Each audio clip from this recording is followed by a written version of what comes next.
Sunday, good to see you. My name is Chris. What's your name? Okay, that's hey, it's good to see everybody. We're going to do a little devotional in a moment. I'm happy to be here. I sent your love, unbeknownst to you, to another church called The Well, which is a lovely Seventh-day Adventist church, and I preached there yesterday morning, friends with the pastor, and I preached there on Saturday. So yeah, it's a different kind of thing, getting up and thinking it's Sunday, it's Saturday, and I think I did okay. I did make Seventh-day Adventist. There's some difference in belief system and practice and their approach, and I think I did make a hot dog joke, like the pastor's going to buy me a hot dog. I'm going to cut this part out right here so no one ever sees it, but I'm just admitting to you that was my big faux pas. Of course I'm going to say something inappropriate and embarrassing. So I'm basically saying all that to apologize to my church family for embarrassing you, and I'm sorry that you're stuck with me. Anyway, it was good though. It was a great day, and we had a good time. So the gospel journey, if you're unfamiliar, this is our opportunity pre-service, just kind of before we get into worship, before we get into the message, to talk about an idea, a thought in terms of the gospel. Our hope and our desire is, over the course of 9 months of doing this together, we're going to take a break in the summer, is that we continue to lean further into our devotion, our connection with the gospel. And live with a greater understanding of what it's all about. And so we every month is going to have sort of a theme, and every week has a topic within that theme. This month's theme is grace upon grace. We've been talking about the grace of God. Today's topic, His grace is sufficient. How many are you are old enough to remember 1992? Anyone? You're showing your age. It's okay. It's cool. Back in 1992, glorious year. I was in high school. I'm listening to Pearl Jam. Life is pretty good. I had long hair. I had hair. And something hit the shelves that changed my life. It was called Crystal Pepsi. And this is it. Greatest thing ever. In fact, I'm pretty confident that this is what they drink in heaven. And you're like, I don't know if I'm interested in that. You are. You definitely are. Crystal Pepsi was just so good. And then, like so many things, it was taken away from us far too soon. And so it was so good, it could not last. And so they brought it back a few years ago. And my buddy, Michael Dahlberg, was managing a store that was one of the rare places in Chattanooga where you could find this stuff. And he would call me and give me the inside trader tip and say, Chris, we got the truck just pulled in. And I would just dart down there, buy way too many Crystal Pepsis, and it was glorious. And then once again, taken away from us too soon. Nothing good can last forever, right? That's kind of what we're accustomed to. The good themes, the good times, the good things that we love in our lives, they can't last forever. John chapter 1, verse 16, for of his fullness we all have received grace upon grace. Grace upon grace upon grace upon grace. It is continuous, it is never ending, and so the thought that nothing good can last applies to almost everything except for the grace of God. The grace of God will never end. In fact, 2 Corinthians 12:9 says that His grace is sufficient for you. What that means is not that it's just enough, but it's more than you'll ever need. And so His grace being sufficient means that it's never going to run out. You're never going to run out of grace. Now, understand that in our modern interpretation of grace and understanding of grace, there is this idea even of a grace period, where it's like, okay, you're good up until this point. What you want to happen, what you desire to happen, will happen for a limited amount of time, and then the grace period is over.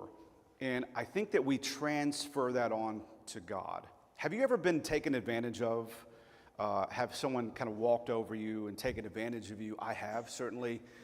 Whether it's, people, I let them in traffic and they don't give me the wave. I'm like, guys, I need the wave. That's the payment. If you ever hold the door open for someone and they don't give you a thank you, I will say you're welcome proactively. You're welcome. That's not annoying. If you ever had that, now, more personal as a pastor, Sonia and I have had people show up at our church, having not seen them in forever, and they say, hey, Chris, we're back. Our children are going to a Christian school, and we need a pastor referral letter. And I'm like, yeah, that sounds great, because I'm a sucker. And so I fill out the pastor referral letter, never see them again. We've had that happen with weddings. People are like, oh, it's so good to be back, and we're getting married, want you to do the wedding. And so I do the wedding for free, and then they never see them again for the rest of my life. And so you feel taken advantage of, right? And I think we don't like that feeling, and so we don't want to make God feel that way, as if he could or would. But we don't want to take advantage of God's kindness. We don't want other people to take advantage of God's kindness, and so that's why we're pretty much disciplinarians as it relates to God, and we feel this temptation to protect God from people who take advantage of his grace. And meanwhile, God's saying, that's what my grace is for, to take advantage of.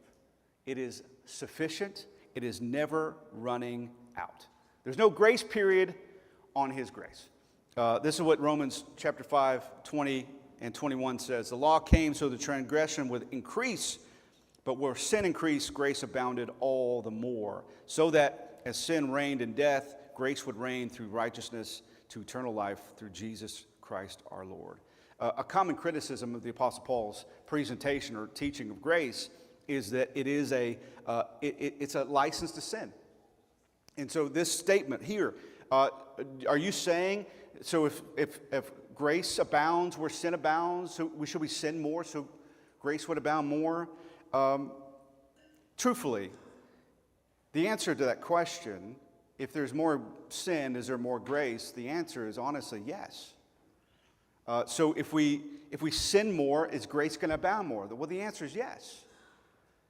Because you're going to sin more. You're going to keep sinning. So this is not to say intentionally we need to sin to secure more grace. It is to say you have grace, and you're not going to out-sin his grace. So yes, that sounds intellectually on our side, that sounds like a bad deal. Like, okay, so you're telling me people can take advantage of this just by sinning more, they get grace more. But then you're in a situation where you sinned more. You didn't mean to, you didn't want to, you did. And that's when you're like, I get it now. I need this grace. I require this grace. And so who can actually plumb the depths of grace? Who can really plumb the depths of how expansive and endless his grace is? In fact, if you feel like I got to sin more to get more, then you've never plumbed the depths. You've never understood that you've got all that you'll ever need. There's nothing bigger, there's nothing stronger, there's nothing greater than God's amazing grace towards you. It is sufficient for you at every moment of your entire life. Where sin reigned in death, grace causes us to reign through righteousness in life. Not only is grace better than Crystal Pepsi, it is never running out. Somebody say hallelujah. We're going to stand, we're going to worship together. If you would join me, and we're going to sing a few songs together. Once the band comes up, there they come.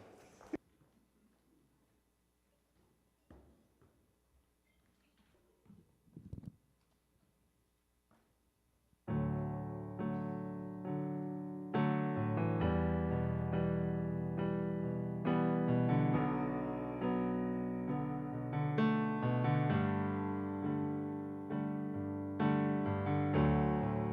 wanna know you, Lord, like I know a friend.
been held in your hands from the moment that I wake up until I lay my head.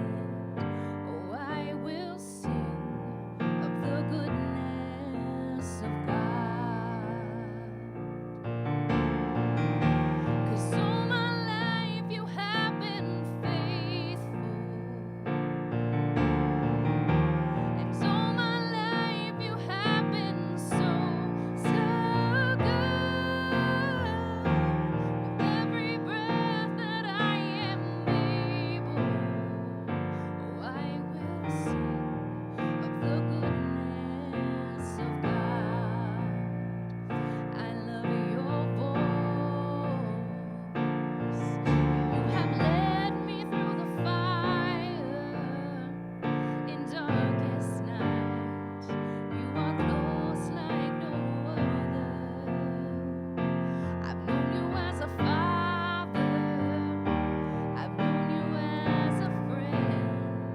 And I have lived in the goodness of God. 'Cause all my life you have been faithful. And all my life you have been so, so good.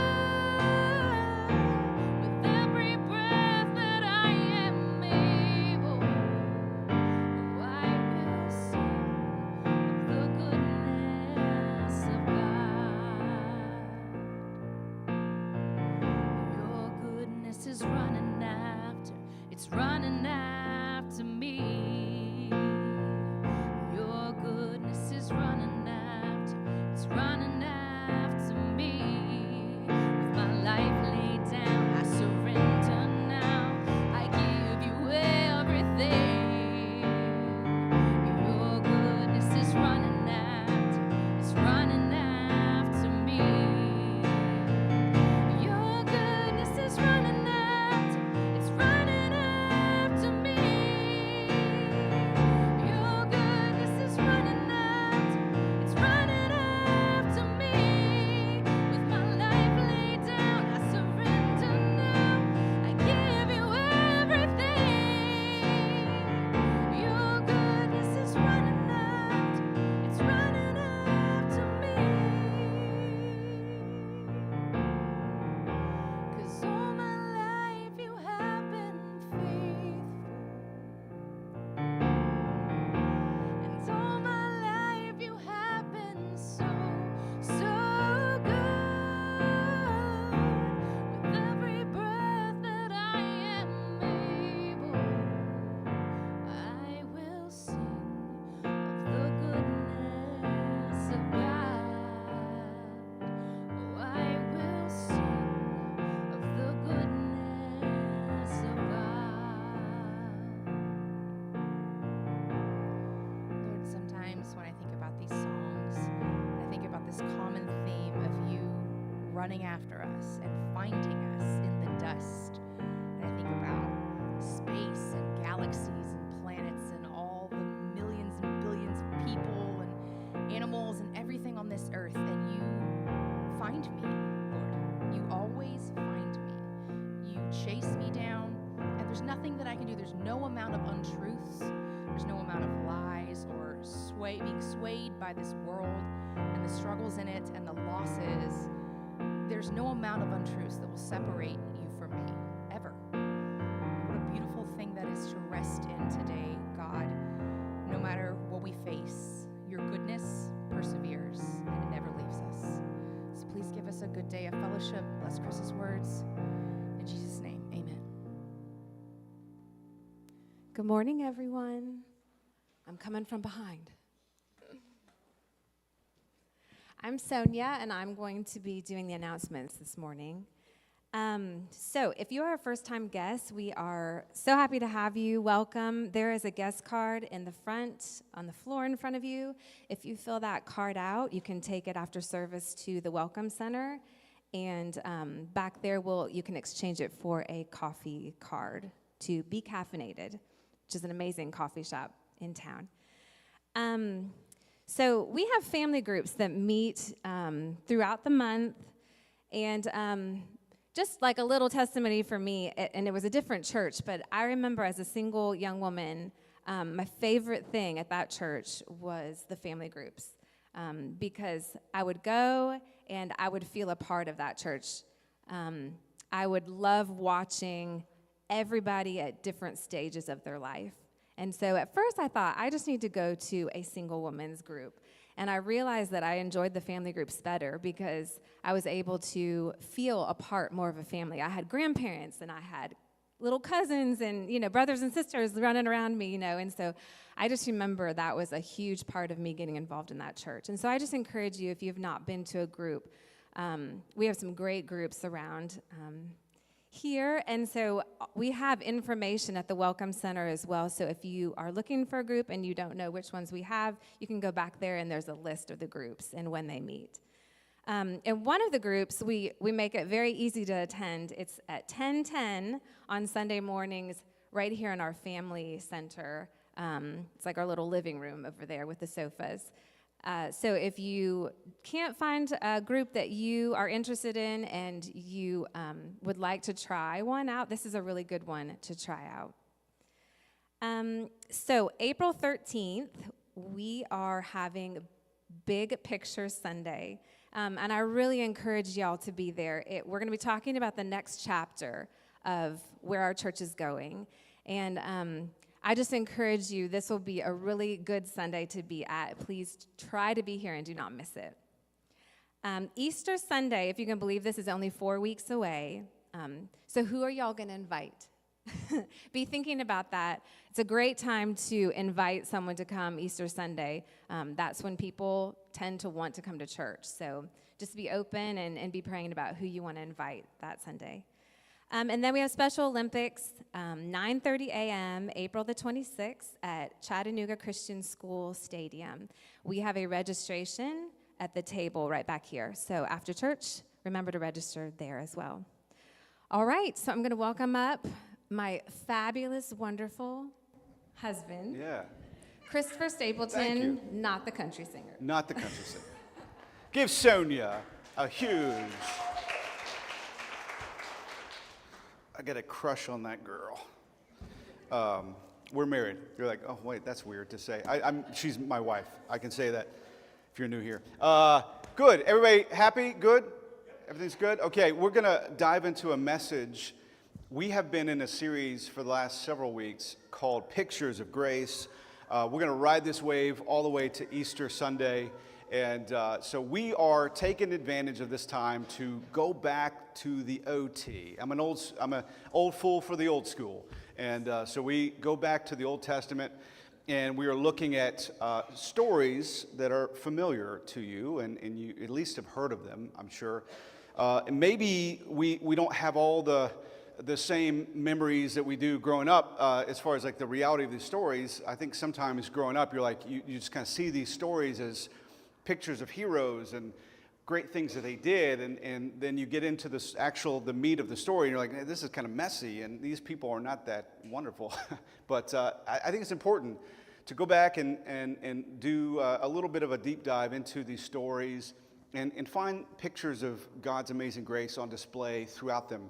And today, we're going to be looking at the story of Esther. This is a very interesting, cool story. Esther is a book of the Bible. It's one of only 2 books named after a woman, and so the other being Ruth, which we actually talked about a few weeks ago. And so this is it's a cool story, but if you're looking for the grace of God, this is a difficult story to find it, because God's not mentioned ever in this book, not once, which makes it an odd book of the Bible. Martin Luther, there was a couple of books of the Bible Martin Luther didn't like. This was one of them. He wasn't a big fan of James either. He called it the Epistle of Straw. Now, he came around later days in his life, but he did not love Esther for this reason. God's not in it. And so what we're being invited to is to dig a little deeper.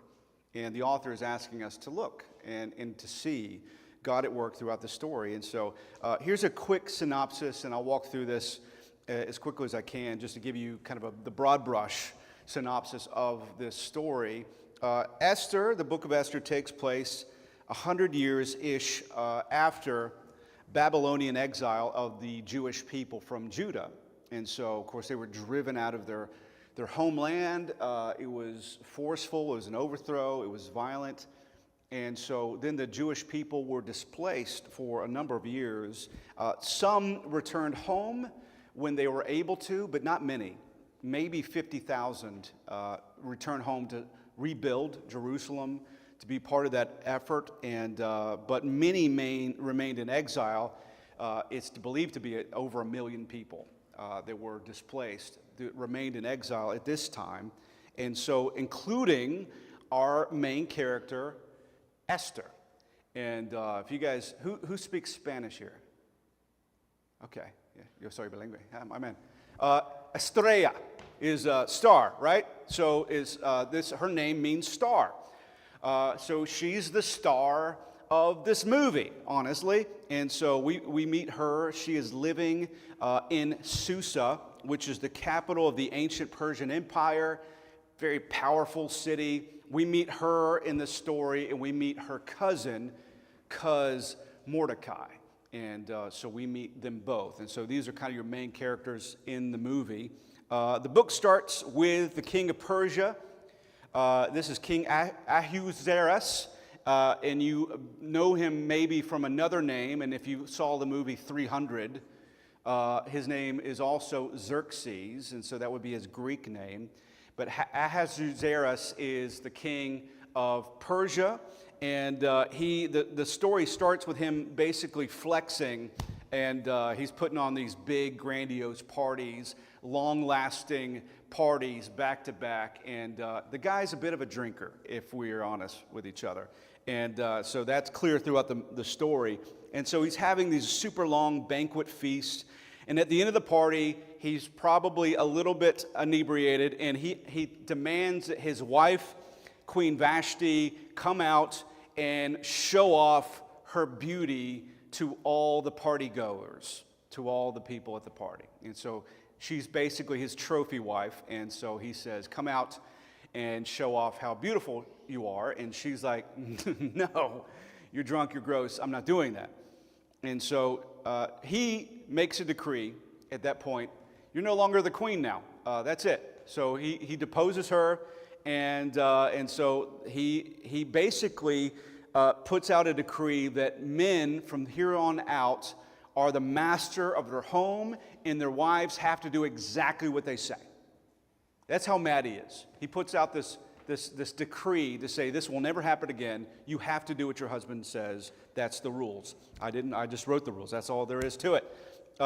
So he replaces Vashti, and in order to do that, he holds sort of the first beauty pageant. And so now we've got a big beauty pageant, and the winner gets to marry the king. And so in the beauty pageant, this is where we meet Esther and Mordecai, her cousin.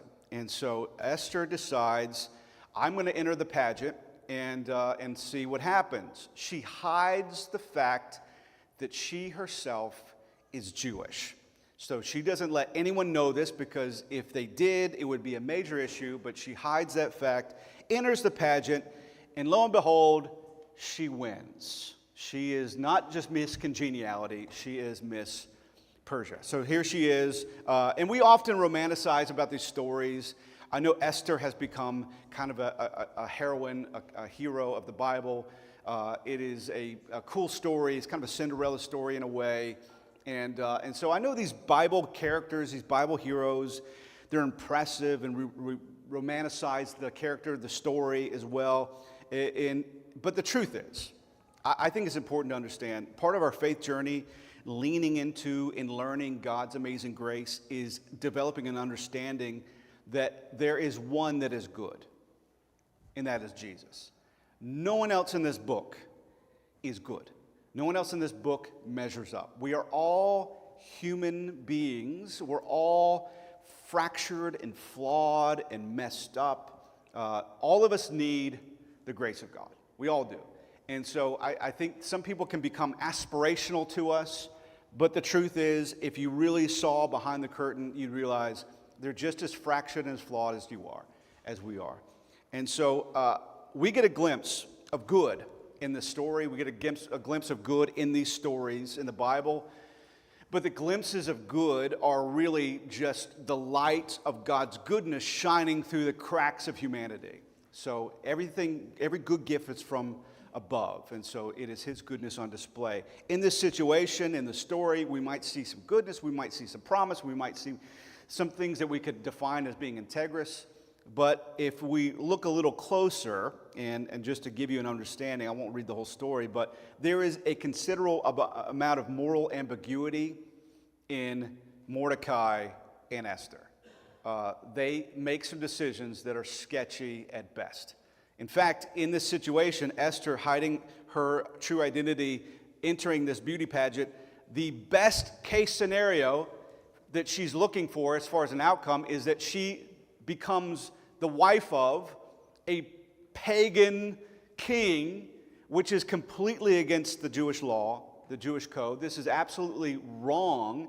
So best case scenario that no one discovers that she's Jewish, and she marries this pagan king who worships idols and gross fake gods while she is devoted to the one true God. This is a sketchy decision, and best case scenario actually happens. She wins, and she becomes the new queen of Persia.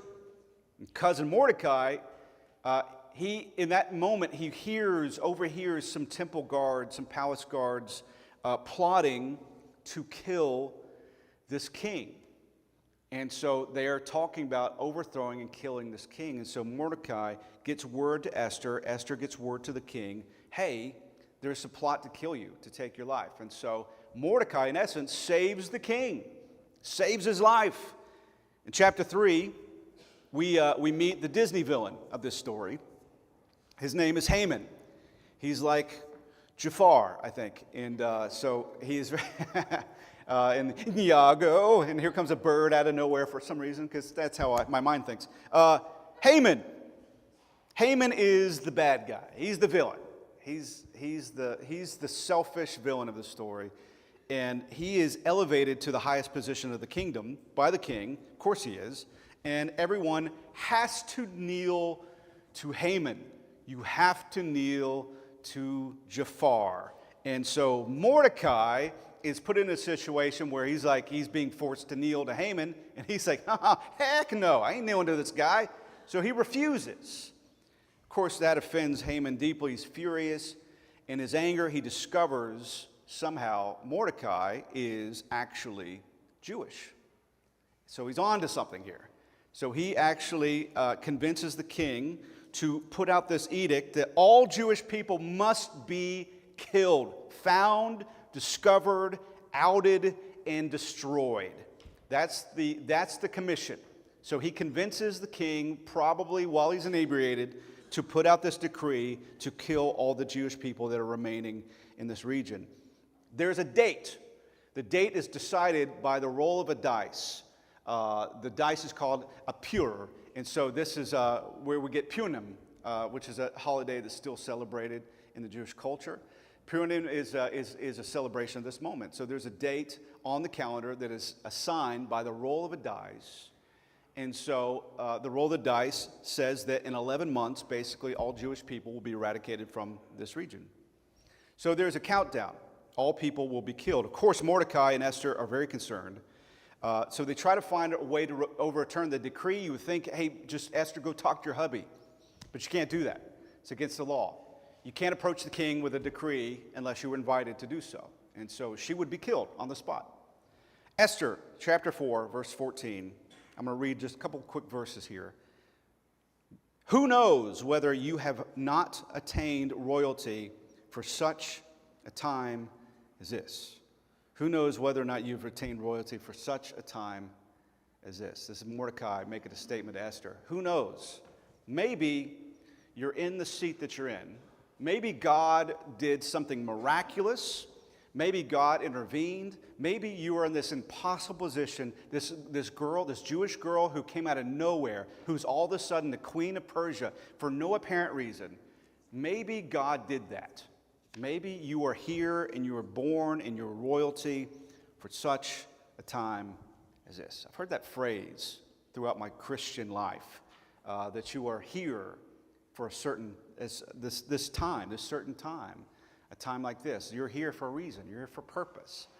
It's a great consideration. We'll get more to that in a minute. But this is what Esther 4:16 says. This is Esther declaring what she's going to do.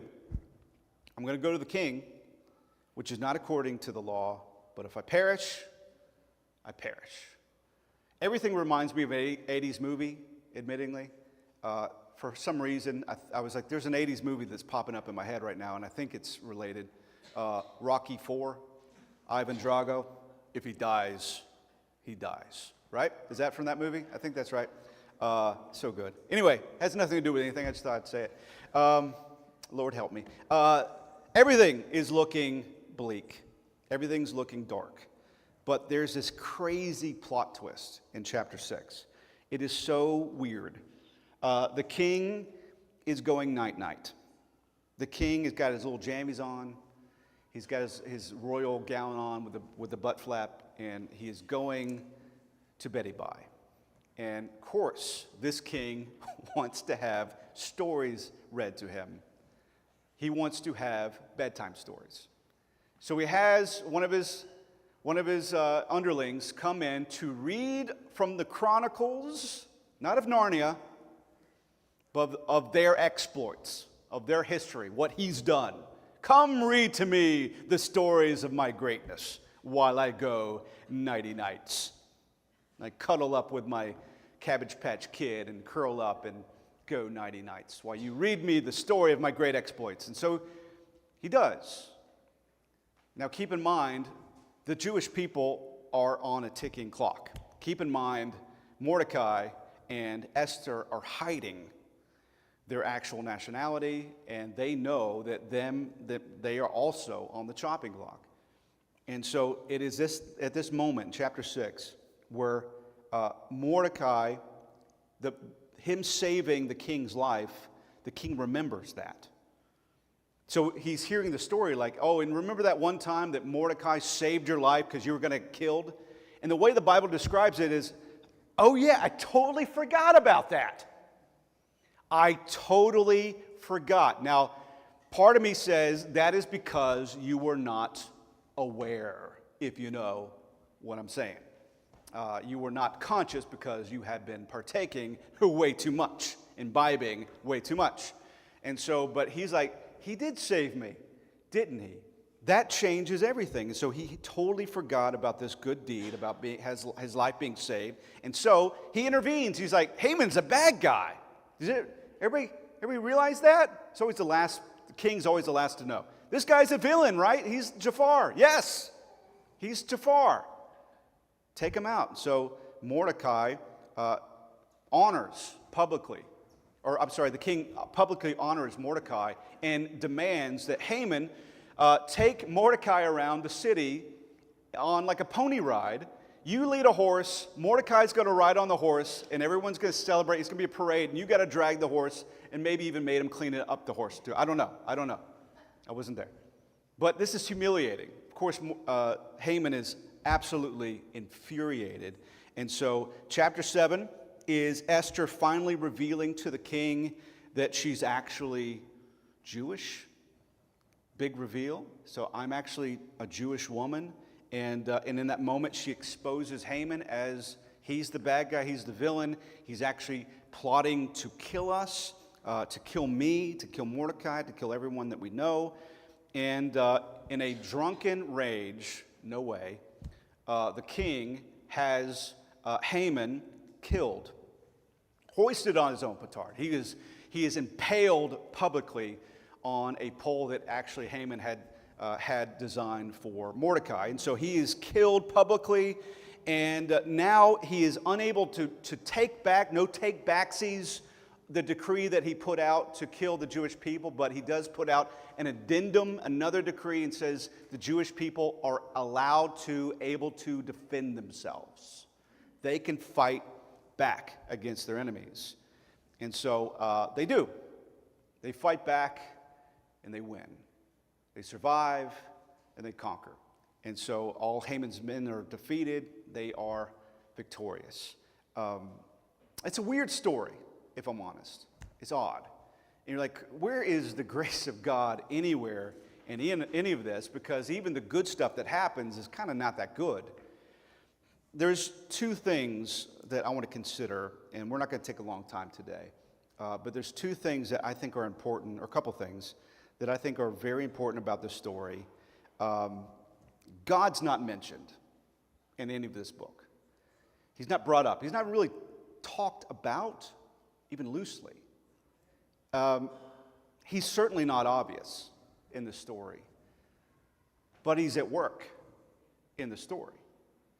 He's at work, clearly. There's miraculous things that are happening that only God could ever take credit for. And just because no one's shouting from the rooftops, look what God is doing, God is at work. There is a categorical difference. And I'm grateful for the opportunity to talk about this because I think we need to talk about this. There is a categorical difference in the lives of a believer, in our experience with God, our relationship with God, between his miraculous abilities, the miraculous nature of God, the explosive, impressive, beautiful, quite obviously miraculous aspect and dimension of God. And then the less noticeable providence of God. The providential nature of God. God's providence. Now the difference would be God's miraculous power. Look, I've been healed. Look, God obviously intervened. Look, this was this way, now it's completely different. How amazing is that? Versus God's providence, where it is God is writing the story and we don't even notice it. We don't even fully comprehend or understand what he's been doing this whole time. It's the still, quiet voice. It is the unimpressive, unremarkable aspects of our lives that God is sewing together and writing as a story that we don't even notice. When you're a child, you only know that you grow because someone drew a line on the door sill and showed you. And sometimes it hurts. You can feel the growing pains. But have you ever not seen a family member's child or a friend's child over the course of a year or two, and then you come back and see them like, who's this guy? It's like, well, that's my son. I'm 6 years old. Like, what happened to you, Shrek? You don't notice it if it's you, but other people might. Sometimes, I would say oftentimes, when we're on the lookout for God's miraculous power, oftentimes what we get is God's providence. And when you're not expecting God's miraculous power, and you're just dealing with the dailies, you're blindsided by God's miraculous power. So a lot of times it's whatever you're looking for, you get the opposite. That's just how it works. Why? I have no idea. I'm just stating the obvious. Romans chapter 8:28 describes the providential goodness of God in a beautiful way. Romans 8:28 says, "We know that God causes all things to work together for good, to those who love God, those who are called according to his purpose." He's working it all out. You may never notice that. You may never fully understand that. You have no idea what has happened what could have happened, and why you are where you are. A lot of times in church, we only really talk about the fireworks show. We don't talk about the dailies. We talk about the remarkable and the obvious, and we don't talk about the subtle and the consistent. It's one thing for your spouse to give you a big, beautiful gift on your birthday or on the anniversary, but it's another thing to be loved by that spouse every single day of your life. Constantly, continually. There are many times, I would say more often than not, it is difficult to see God at work. I think throughout our lives, there are a lot of moments that we just don't see it. And we may not feel it. And we even start to question whether or not He's present, He's alert, He's aware. A lot of times our prayers are like we're trying to jar God awake and like, hey, can you maybe tag in? Can you be aware of this situation? Can you get involved? And He's like, I've been involved before you got there. I'm in the process of working this all out for your good. We're looking for a miracle. In the process, He's working everything out for our good. We're a lot like King Xerxes. Not in a lot of the ways that we talked about, but in this way. We forgot that we were saved. We forgot that He intervened. We forgot that we were rescued. We forgot that. I think sometimes when we're holding out for a miracle, we forget that God already performed a miracle. He saved you. He died in your place. He was buried. He conquered death, hell, and the grave in your place. I'm waiting for a miracle. God took all of your sin upon Himself and then was judged for it. God secured a way where there was no way for you to spend eternity with the Father. So yeah, this world, this fractured, messed up, messy world, we go off script a lot. Things don't go according to plan, probably more often than not. We're like, okay, God, I'm believing for this. I got my dream board. I've journaled this. I am expecting. I am cautiously optimistic, but I'm believing for you to do exactly what I'm praying for, asking for, and then we get something completely different. Life goes 100% off the rails. This is not what I signed up for, Jesus. It's in those moments where we have to trust that God is at work, working it all out for your good. Here's a realization. I have never grown when I wasn't challenged. I've never truly changed when I didn't face struggle, difficulty, or resistance. There's an old saying from these great movies, B-movies from the 1950s. Resistance is futile, earthling. I would say this, resistance is fruitful. You don't get stronger without resistance. Poo-poo makes things grow. Sometimes God uses the poo-poo. I use that word advisedly and intellectually. Are you impressed with my theological prowess? This guy's good. Poo-poo. It makes stuff grow, and God uses it to fertilize your life. Something I encourage everyone to do, and I have not always encouraged this. I have recently started encouraging this, but I've been encouraging anyone that will listen to me that this is something that I'm trying to start doing, and I encourage other people to do. I can't journal. I'm not good at it. It doesn't work for me. But I have this beautiful gift. I have been preaching for more than half my life, and I've got a lot of messages saved on the hard drive of my computer. I can go back 5 years, 10 years, and I can look at messages that I preached and the perspective I had in writing those messages, and I can look at that and remember where I was and what was going on. And then I compare that to who I am today. And I'm like, look what the Lord has done. I cannot encourage you enough to take inventory, to pay attention to who you were and who you are.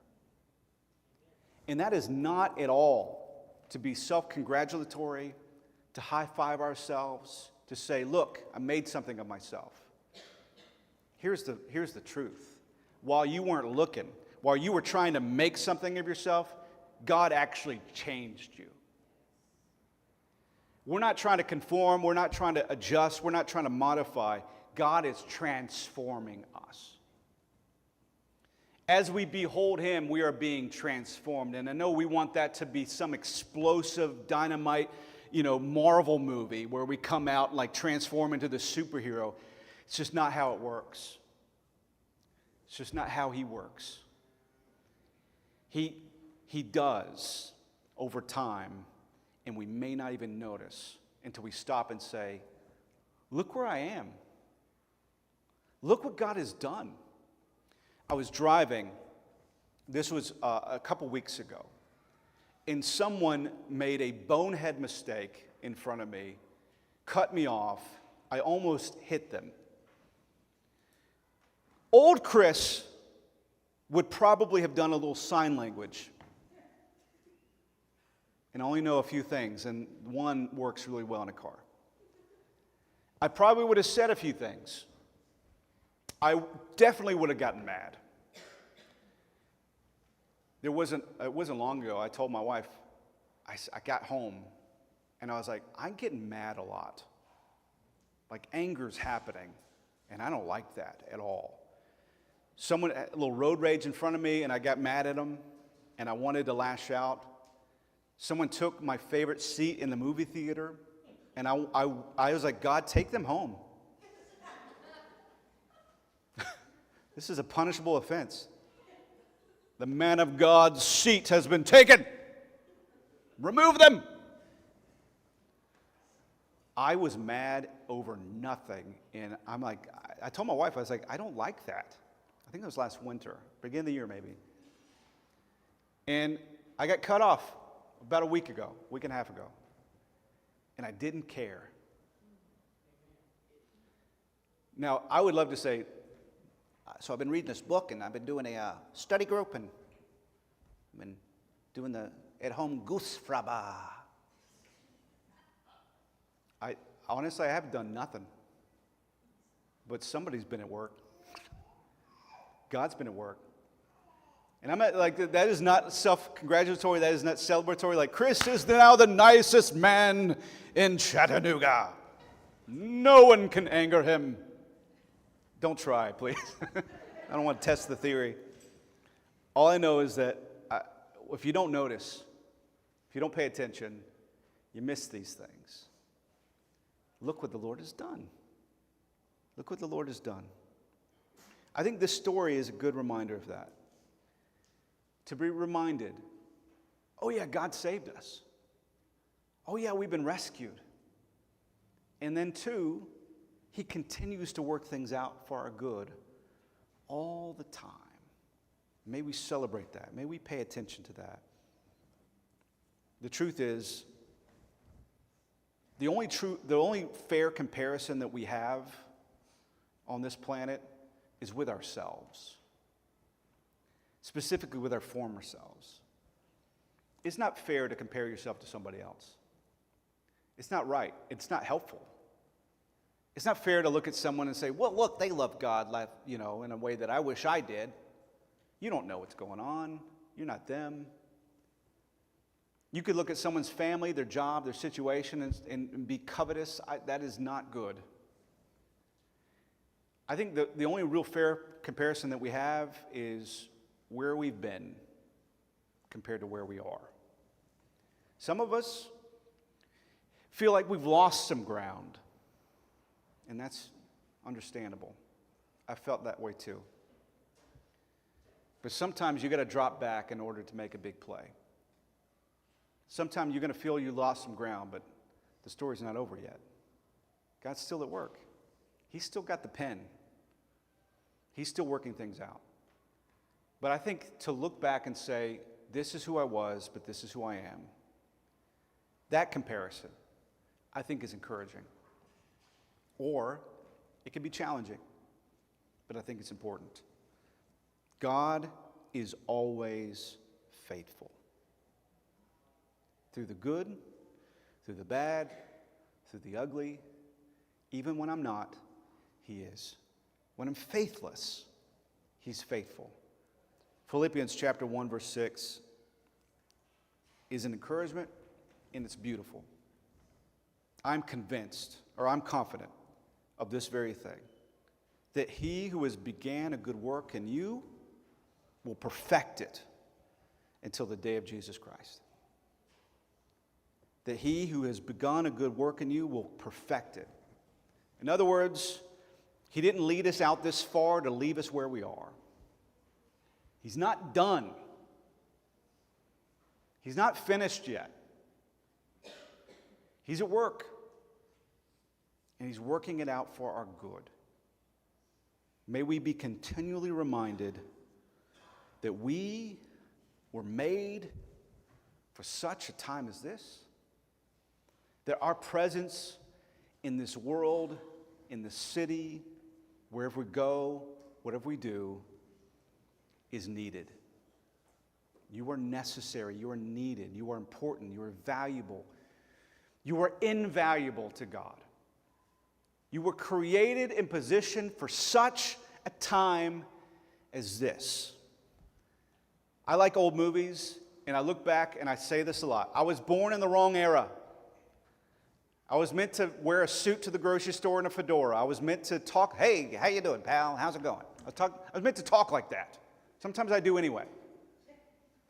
When my wife calls me, I always answer the phone like I'm Cary Grant. Hello, darling. Like I'm Cary Grant or something. She's like, stop it. You're from Chattanooga. Don't talk like that. But I was not born in the wrong era. I was born for such a time as this. We're here because we're supposed to be. You've been through what you've been through because you're supposed to be right here. You've experienced the story, the mess that you've experienced because it brought you here. I had a conversation with someone the other day where they said they're going through a lot. And I looked at them in the eyes and I said, I can't empathize with your situation, your circumstances, but I think I understand how you feel. Because I've felt a lot of feelings. I've been through a lot personally. I've experienced a lot. And I can stop and I can try to be empathetic because I know it hurts, and I know it's scary, and I know it's difficult. And I look back and some of the things that I've felt emotionally and mental health-wise, some of the things I've walked through have been some of the worst things I've ever walked through, and I never want to walk through it again. But in retrospect, it made me who I am. Some of the greatest people you'll ever meet have been through the worst stuff. Some of the people that inspire you the most, encourage you the most, have walked through the toughest stuff. God works it all out for your good because He loves you, and nothing is wasted. Nothing. So I want to encourage you. You're here for a reason. You are around the people that you're around. You're in this community. You're in the city for a reason. And then all the stuff that you've walking through, that you're currently walking through, what you've walked through, it will be utilized to help more people than it hurt. You will be a testimony, a trophy of His grace. You will be. May we just keep our eyes fixed on the author and the perfecter of our faith. I want to pray. If you would, just bow your heads. We'll take a moment and pray. I want to make this invitation, eyes closed, heads bowed, just respecting the moment. If you're here and you say, Chris,